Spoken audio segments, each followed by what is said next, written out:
Over the past years, we've had a higher number of people coming in through Roxham Road in Quebec, which has caused a certain amount of consternation, not so much that we can't handle, but we have to be really present to make sure that we're supporting people as they come through while discouraging them from doing that at the same time. 1 year later. Immigration. Let's talk about it.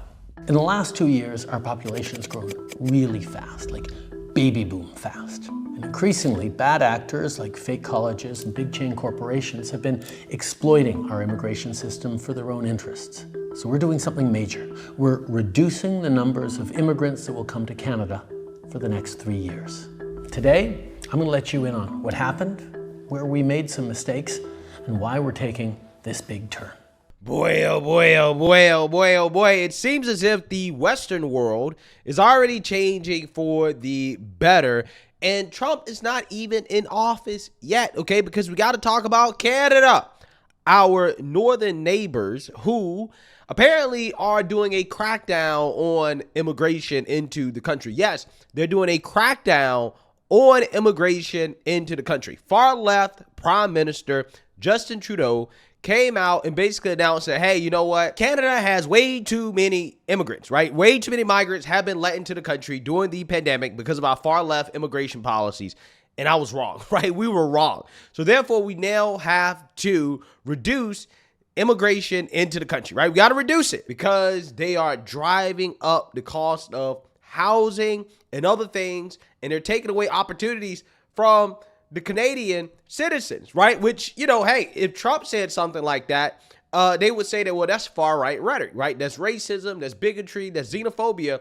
But it seems as if Justin Trudeau, he kind of agrees that, you know, maybe unfettered immigration into our country is not necessarily a great thing. Take a look. Immigration. Let's talk about it. In the last 2 years, our population has grown really fast, like baby boom fast. And increasingly, bad actors like fake colleges and big chain corporations have been exploiting our immigration system for their own interests. So we're doing something major. We're reducing the numbers of immigrants that will come to Canada for the next 3 years. Today, I'm going to let you in on what happened, where we made some mistakes, and why we're taking this big turn. Immigration is primarily a federal job. We have the levers to rein it in, so we are. This is a big change, a major cut to immigration, reducing permanent immigration levels by at least 20%. A new string of measures to clamp down on temporary immigrants. That means a decrease in international students, temporary foreign workers. Canada's new immigration plan is straightforward. Lower the number of new immigrants coming into Canada, both temporary and permanent. We're prioritizing permanent residents with the skills we need, like healthcare workers for our hospitals and construction workers who will build more homes. And those temporary residents who are already in Canada, some will apply to stay in Canada as permanent residents. Since they're already here, established and working, the added pressure put on communities is very low. Or they'll leave Canada when their temporary residency expires, reducing our population. Some temporary residents may turn to our asylum system when their visa expires as a shortcut to stay in Canada. Those claims will be analyzed and processed, and if their claim fails, they'll be sent home. Between the amount of people coming and going, we'll effectively pause population growth for the next 2 years. Then from 2027 onwards, it'll balance out and slowly start increasing again at a sustainable pace. In fact, that gets us back to the population growth path we were on before the pandemic. This pause is going to give our economy and our communities the chance to catch up with things like our plan to build millions more homes. That's not stopping, but now we'll have a little more breathing room as we build. We'll see more corporations investing in Canadian workers and youth rather than relying on cheap foreign labor. Our cap on international students is already bringing rental prices down in big cities, and as we keep that cap in place, rents will keep coming down. We're making the system work for Canadians and for newcomers, rather than for the big box stores, chain restaurants, immigration consultants, and sham colleges that exploit it.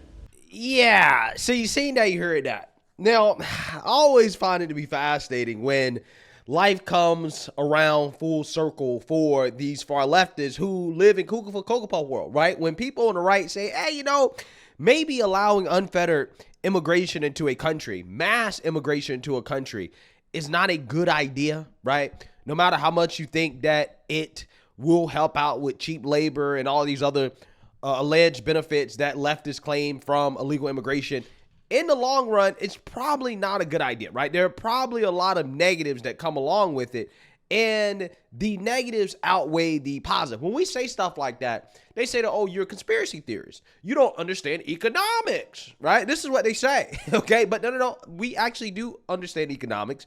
And one of the basic principles of economics, Econ 101, which, you know, I took that class at UNC, and I think the first thing that we learned is about this concept of resource scarcity, okay? That there are some goods and services that are scarce, as in they have a limited supply, right? There's a limited supply, very limited, short supply. And when you increase the demand for resources, then the prices of the resources are going to go up. And for whatever reason in America, this concept is just not clicking with the left, right? They don't believe that when it comes to issues like, for example, the price of housing, the housing crisis that we have right now in America, in which the prices of homes have risen exponentially over the past few years, that maybe we have a demand problem, right? In the sense that we've let in millions, tens of millions of illegal immigrants who need a place to stay, right? They need a place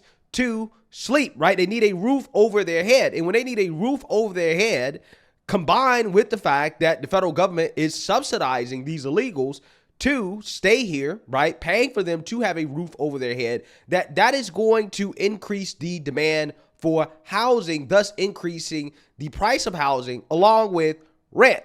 Now, Canada, Justin Trudeau is acknowledging this is exactly what happened in Canada, right? The price of housing and rent went up exponentially because of unfettered immigration into the country. But when JD Vance came out and said that, hey, a part of my plan or our plan, the Trump plan, to deal with the price of housing to help bring it down, hey, we have to have mass deportations because illegal immigrants are driving demand for housing. They said, no, that's a conspiracy theory. Illegal immigrants aren't contributing to the rise in housing costs in this country. That's not true. The economists, the left-wing economists disagree with you. This is what they said. What I'm going to say about the demand problem is a little bit more controversial, but I think it's just as important, which is that when you let 25 million illegal aliens, and I think that's the number that we have in our country right now, when you let those folks in your country at the level that we have, well, you got to put them somewhere, right? They have to live somewhere.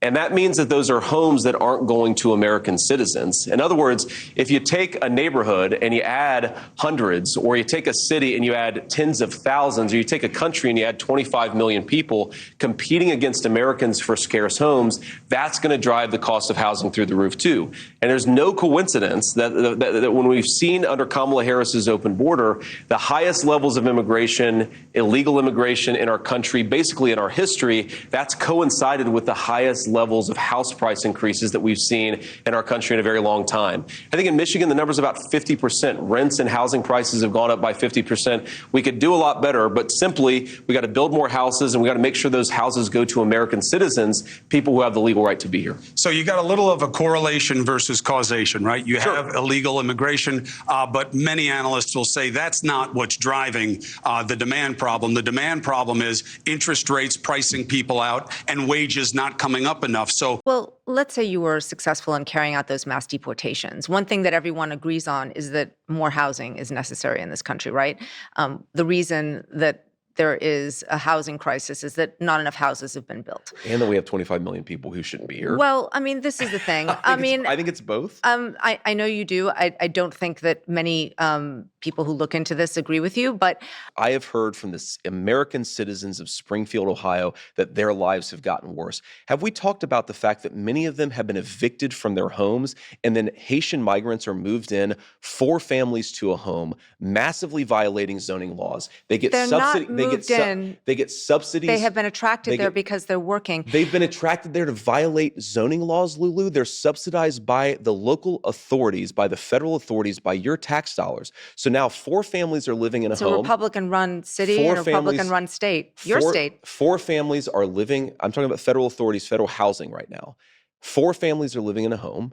they are paying way more for rent than an American citizen in Springfield can pay. So the American citizens have been evicted from their homes. They are finding housing unaffordable. They are waiting longer at hospitals. Their children are going to schools that are stressed because there are too many kids there who don't even speak the native language. Yeah, so you seen that, you heard that. Now, empirically, right, what we actually can observe in the real world is that what J.D. Vance said was true, right? Outside of some flawed study, some biased study from some left-wing economist, right? Empirically, what J.D. Vance was saying was true. But the liberal media came out here and said, no.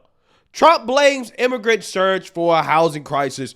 Most economists disagree. Now, again, it's hilarious how that works because the New York Times, again, is claiming that most economists disagree. But also at the same time, you have some outlets, like, for example, the Cato Institute, saying, well, J.D. Vance is correct. Immigration does increase housing prices, but that's okay. That's okay. It's okay because calling for mass deportations and reducing immigration to this country, that's bigotry, and we cannot have bigotry, right? Even if it increases the price of housing, you just have to be okay with it. Even if it increases the prices of your rent, even if you're getting evicted out of your homes because landlords can make more money from illegal immigrants, that is okay, okay? We can't be bigots, right? We can't be xenophobes. This is what the media says, right? This is what they do. They play these games. But yet in Canada, they're openly acknowledging that, we stopped letting some of the international students into the country, right? Letting these universities take advantage of this system in order to make more money because it costs more for international students to attend the universities in Canada, right? The tuition is higher, so they make more money. And we've already seen a decrease in rent prices as a result, right? And they're saying, well,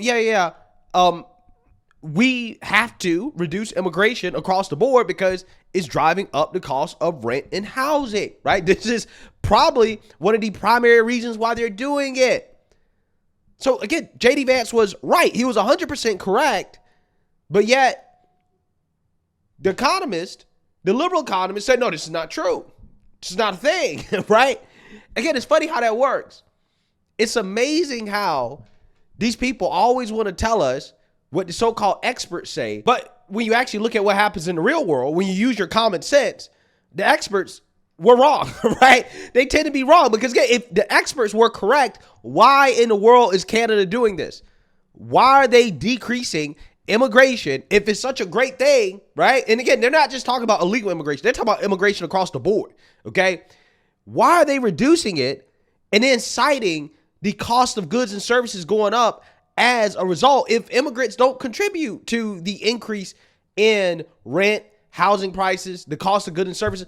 If that's not a thing, then again, why is it so bad in Canada that they say, no, we just got to have a crackdown, right? We have to reduce immigration across the board. Again, it's amazing how that works. It's so funny. It's so funny. Every single time, the experts just don't really seem to be experts, right? They seem to be propagandists, left-wing propagandists, more so than people who actually really are adhering to some of the basic principles of economics. Now, again, I understand that the housing crisis is a twofold problem, right? You have a demand issue and you also have a supply issue. But if you want to help solve the problem, then we're going to have more supply and we're also going to have to decrease demand.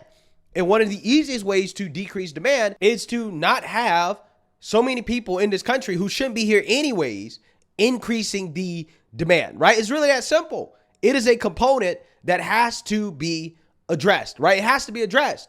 And it's not just housing. You also got to look at schools, healthcare, food, jobs. These are all things that, are scarce, right? They're scarce. As in, there is a limited supply. We don't have a limited amount of these things, okay? And we have to make sure that these goods and services that the American people are paying for actually go to the people who are paying for it, okay? And not the people who are not paying for it.